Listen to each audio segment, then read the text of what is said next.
ஒரு புத்தக எழுதுறவர்ன்னு சொன்ன உடனே அவரு ஒரு பாதியில் வந்து லிஃப்ட் கேட்டவுடனே ஒரு அழகாக சொல்கிறாரு, பரவாயில்ல, அது ஒரு நல்ல தொழில் தான், அது பரவாயில்ல. இப்போ நீங்கள் முதல்ல குறிப்பிட்ட மாதிரி எந்திரகதியாக இல்லாமல் ஏதோ ஒரு நல்ல ஒரு தொழில் நீங்கள் செய்கிற மாதிரி தான் நானும் ஒரு அருமையான ஒரு தொழில் பார்க்குறேன்.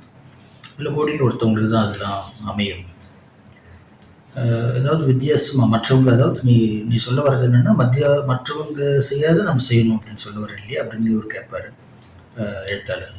ஆமாம், அதாவது ஒன்றை போல அப்படின்னு சொல்லியிருந்து உங்களையும் என்னையும் போல அப்படின்னு சொல்லி ஒரு திருத்தம் பண்ணி ரொம்ப சகஜமாக சொல்லுவான். அது ஒரு ஆமோதிப்பான். நீங்கள் செய்கிறது ஒரு நல்ல தொழில் தான், ஒரு எதிரகதியாக இல்லாமல் ஒரு காலையிலேருந்து சாயங்காலம் வரைக்கும் ஒரே தொழில் பார்த்துட்டு அதை சம்பாதிக்காமல் இப்படி ஒரு ஆக்கப்பூர்வமாக விதவிதமாக வித்தியாசமாக செய்கிற ஒரு தொழில் தான் எனக்கு பிடிக்கும். அப்படிப்பட்ட தொழில் தான் நானும் பார்க்குறேன். சரி, நான் சிறப்பான எழுத்தாளர்னு எப்படி சொல்லுவேன்? நீங்கள் என்ன புத்தகத்தில் படிச்சிருக்க மாட்டேன்னு நினைக்கிறேன், வாசிச்சிருக்க மாட்டேன். எப்படி என்ன சிறப்பான எழுத்தாளர் இல்லை பார்த்தாலே தெரியுது. நீங்கள் சிறப்பான எழுத்தாளர் இல்லைன்னா இவ்வளோ பெரிய வண்டி வாங்க முடியுமா அப்படின்றது. இல்லை, ரொம்ப மோசமான எழுத்தாளர்கள் இருக்கிறாங்க இல்லையா அப்படின்னு கேட்கும்போது, இல்லை நீங்கள் சிறப்பான எழுத்தாளர்ன்றது எனக்கு பார்த்த உடனே கண்டுபிடிச்சிட்டேன். என்ன விலை? அதிக விலையா? நல்ல விலை தான், நிறைய விலை தான். ஆனால் அதுக்கான எல்லா இதுவும் அம்சங்களும் இதில் இருக்குது. அது நம்ம கொடுத்த விலைக்கு தகுந்த பொருள் தான் இது. இது சுமார் ஒரு 200 கிலோமீட்டர் வரைக்கும் வேகம் போகும் 1 மணி நேரத்துக்கு அப்படின்னு சொல்கிறோம். அப்படியே சொல்கிறீங்க? அதெல்லாம் விற்கிறவங்க அப்படி தான் பார்த்து விற்றுருவாங்க பொருள், எந்த பொருளையுமே. அதெல்லாம் அவ்வளோலாம் போகாதுங்க. நான் என்ன பற்றி வைக்கிறேன் அப்படின்னு சொல்கிறோம் லிஃப்ட் கேட்டவன். இப்படி சொல்கிறாரு, இல்லை நிச்சயமாக நான் எல்லாம் அதெல்லாம் பரிசோதனை பண்ணி தான் பார்த்தேன், நிச்சயமாக போகும் அப்படின்னு ஒரு உறுதியாக சொல்கிறாரு. இப்போ வந்து பந்தயம் வைக்கணும் அப்படின்னு சொல்லவே இவருக்கு எழுத்தாளருக்கு ரொம்ப ஒரு வேகம் வந்துச்சு. என்ன இது, நம்ம பார்த்து வாங்கின ஒரு வண்டியை இப்படி சரசரன்னு சொல்லிட்டாரு, மட்டமாக சொல்லிட்டாரு அப்படின்ட்டு அவர் இல்லை பார்த்துருவோம். இல்லை நீங்கள் உங்கள் இஷ்டம், எவ்வளோ பெரிய காரணம்னா நீங்கள் வாங்கலாம், உங்கள் விருப்பம். ஆனால் விளம்பரத்தை நம்பி வாங்கியிருக்கிறீங்க, அதெல்லாம் அவ்வளோ போகாது அப்படிங்கிற மாதிரி அவர் சொல்லுவோம். இல்லை இது இந்த வண்டி போகும் நிச்சயம் தெரியும் எனக்கு.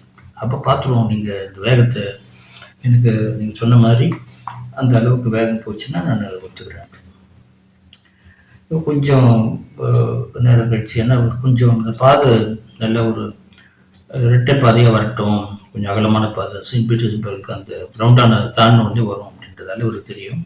அதை தாண்டின உடனே கொஞ்சம் அகலமான பாதை வந்து ஆக்சிடென்ட்டில் விட்டு வண்டி கொஞ்சம் வேகமாக இருக்கும். அது எதுவும் தேல் கொட்டின மாதிரி வண்டி சேருது, சொகுசான வாகனம் இல்லையா, அது வேகமாக போகுது. அப்படியே 90, 100, 150 போயிட்டு இருக்கும்போது அந்த 200 கிலோமீட்டர் தொடர்றதுக்கு நேரம் அபாரம், அருமை, நீங்கள் விடாதீங்க, நல்லா அழுத்துங்க என்ன அப்படின்ட்டு சொல்லிட்டு உற்சாகம் ஊட்டிகிட்டே வரோம். இப்போ மற்ற வாகனங்கள்லாம் பார்க்கும்போது எல்லாம் அது ஒரு இடத்துல நிற்கிற மாதிரி தெரியுது, அவ்வளோ வேகமாக போகுது இந்த வாகனம். இப்படி ஒரு பெரிய பால் லாரி, அப்புறம் ஒரு சின்ன வேனு, ஒரு கார்கள், அப்படி எல்லாத்தையும் கடந்து போயிட்டே இருக்கு, அவசர வேகத்தில் போயிட்டுருக்கு. திடீர்னு சைரன் ஒலி காதில் விழுது வண்டி ஓட்டிகிட்டு இருக்கிற எழுத்தாளருக்கு. என்னென்னு பார்த்தா தன்னுடைய அந்த பக்க கண்ணாடியில் பார்க்குறாரு, ஒரு போலீஸ் வாகனம் ஒன்று பின்தொடருன்றது தெரிஞ்சுக்கிட்டாரு. போலீஸ் வாகனம்னா ஒரு மோட்டரில் வராரு, பைக்கில் வராரு, பெரிய மோட்டர் வண்டியில் வராரு. என்னது இது, ஒரு வண்டி வரதுக்குள்ளே இருக்குது, நம்ம கொஞ்சம் வேகமாக போகிறோம். அப்போ இவங்க சொல்கிறான் பக்கத்தில் இருக்கிறவன், ஆமாம் இது இந்த வண்டியும் அதுவும் BMW தான், அது அதே ஒரு தயாரிப்பு தான், அந்த வண்டியெல்லாம் நல்ல வேகமாக போகும், இப்போல்லாம் போலீஸ்காரங்க அது மாதிரி வண்டி தான் பயன்படுத்துகிறாங்க அப்படின்னு சொல்கிறான். இல்லை இது மாதிரி போய் மாட்டிக்கிட்டோமே அப்படின்னு சொல்லிட்டு வருந்திக்கிட்டே போகிறாரு. அதுக்குள்ளே போலீஸ் முன்ன போய் நிறுத்திடுறான் வண்டியை. இப்போ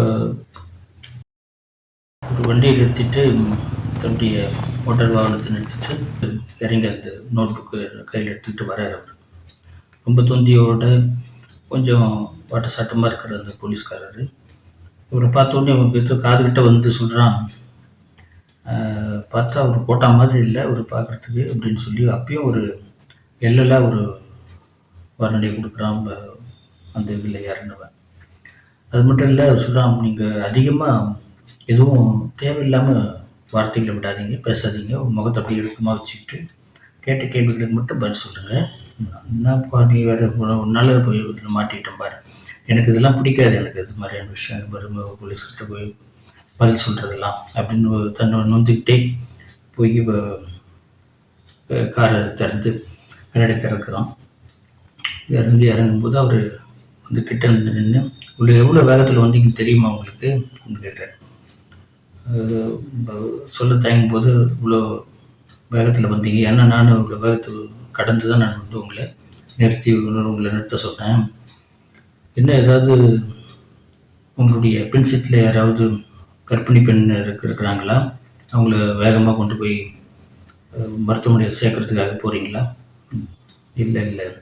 அல்லது உங்கள் வீட்டில் ஏதாவது தீ விபத்து நடந்ததுன்னு செய்தி வந்ததா, மேலே இருக்கிற முதியவர்கள் யாராவது பாதுகாக்கிறதுக்காக அவங்கள காப்பாற்றுறதுக்காக போகிறீங்களா அப்படின்லாம் ஒரு கேள்வியில் கேட்டுட்டு, இல்லை நீங்கள் இவ்வளோ வேகமாக இதில் வர்றதுக்காக கேட்டேன், சரி நீங்கள் என்ன செய்கிறீங்க சொல்லுங்கன்னு எல்லா குறிப்புகள்லாம் எடுத்து அவருடைய டைரியில் குறிக்க ஆரம்பிக்கிறார்.